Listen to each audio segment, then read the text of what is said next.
Hello guys, welcome back to the channel. My name is Sona. This is Middle Eastern, and for the topic of today we're going to be talking about some jobs which, on my opinion, is my own personal opinion. I don't know how you may feel about it, but I feel like they are not worth your time here in Qatar. Yes, the jobs which you definitely should avoid going after here in Qatar.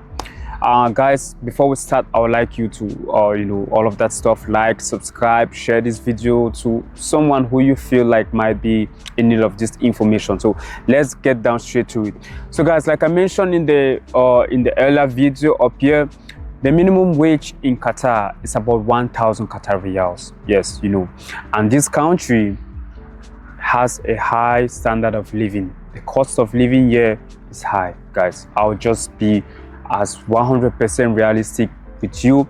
1,000 Qatar riyals is not enough for anyone to live in this country if you have to pay rent, include transportation, do groceries and everything, like take care of yourself and actually continue in doing that job. So if you have any job that is proposing to you that amount, is definitely not worth your time. And some of the jobs which I'm going to be listing here specifically usually have the starting salary of that amount, guys. So for the first job which I'm going to be talking about today is nanny, babysitters, nannies and everything.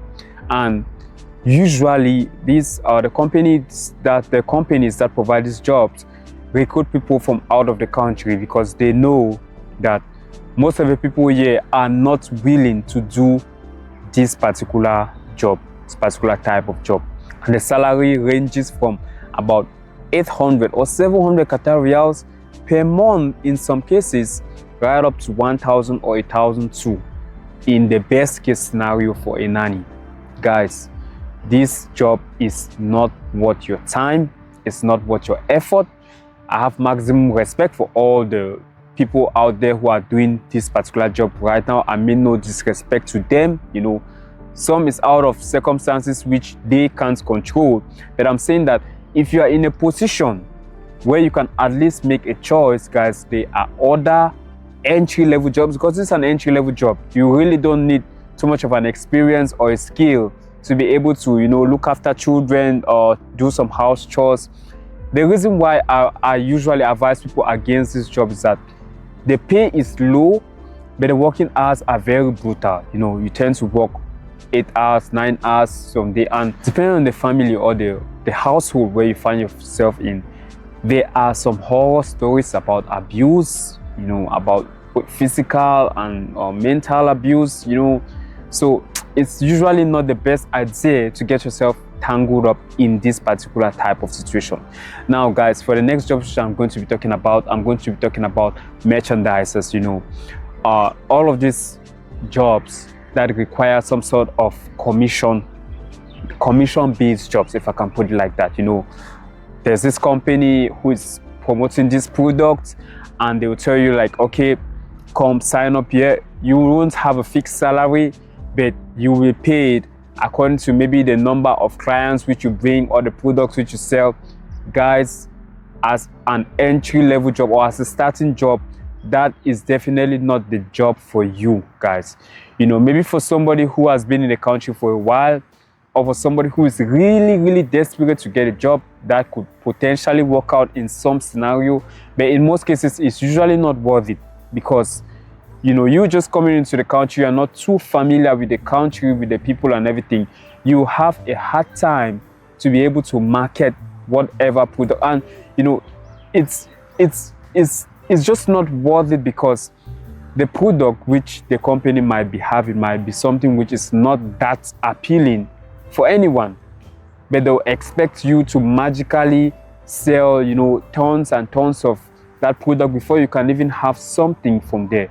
So you notice that at the end of the day, you spend your time, your money, your energy going around the place trying to sell that product to people or trying to tell people about that product, but at the end of the day might not be able to reach that quota which they are levying on you, guys. So that is definitely not a job I would advise anyone to go on.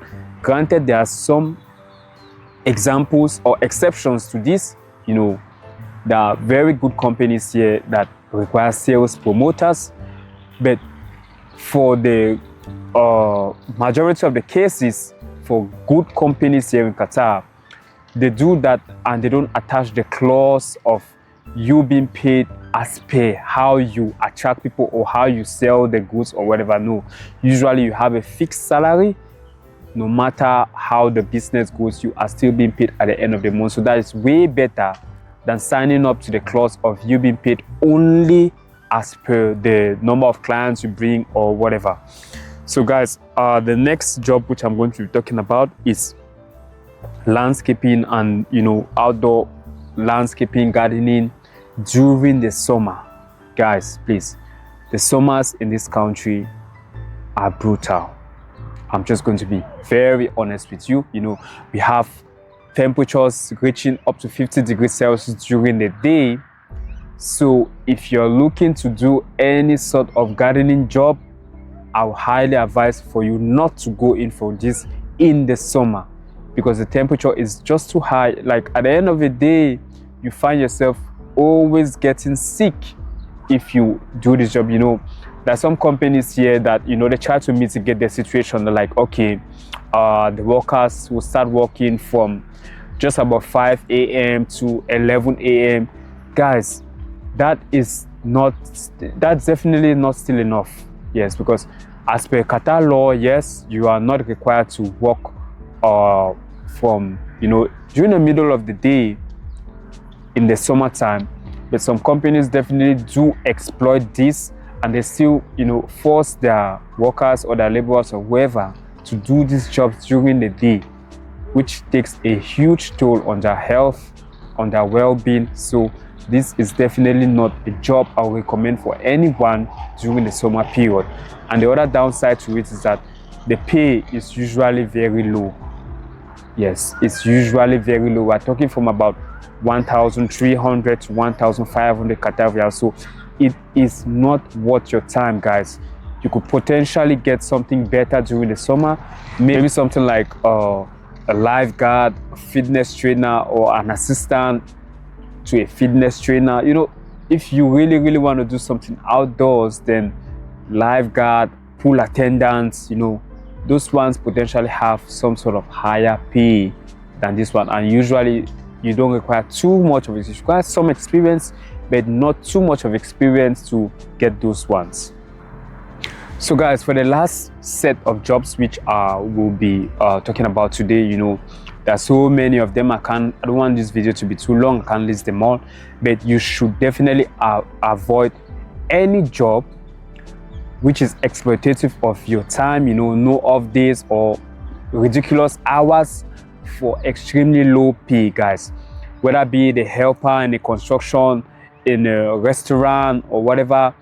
If the, you know, making specific video talking about how to negotiate a working contract here in Qatar, but if the offer letter which is provided to you stipulates that you have to work maybe 12 hours every day with just one day off, or just, you know, a couple of days off in a month, then the salary ranges from about 1,000 to 1,500, you know, with crowded accommodation or no accommodation at all. Guys, those terms are not for you. Trust me, those terms are not for you. In the long run, you are not going to be able to save anything from that job, and it's going to take a huge toll on your health and your well-being.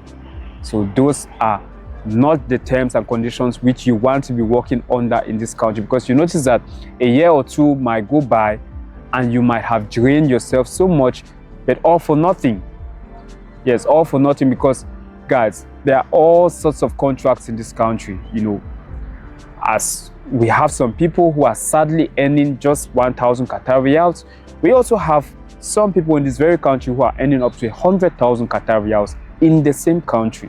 Yes, I know that's a little bit unrealistic in most cases, but the point is that don't settle for something which exploits your time, your energy, just because you want the money. Yes, respectfully speaking, I know that some people are in really tough situations where, you know, it's like they can't catch a break. They really need that job opportunity, because if you just hold on a little bit, you know, try to negotiate more, you notice that usually a better job or a better opportunity is just around the corner.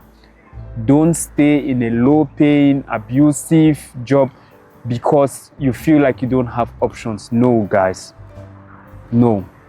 There are tons and tons and tons of opportunities every day in this country. So do well to do your research, work on yourself.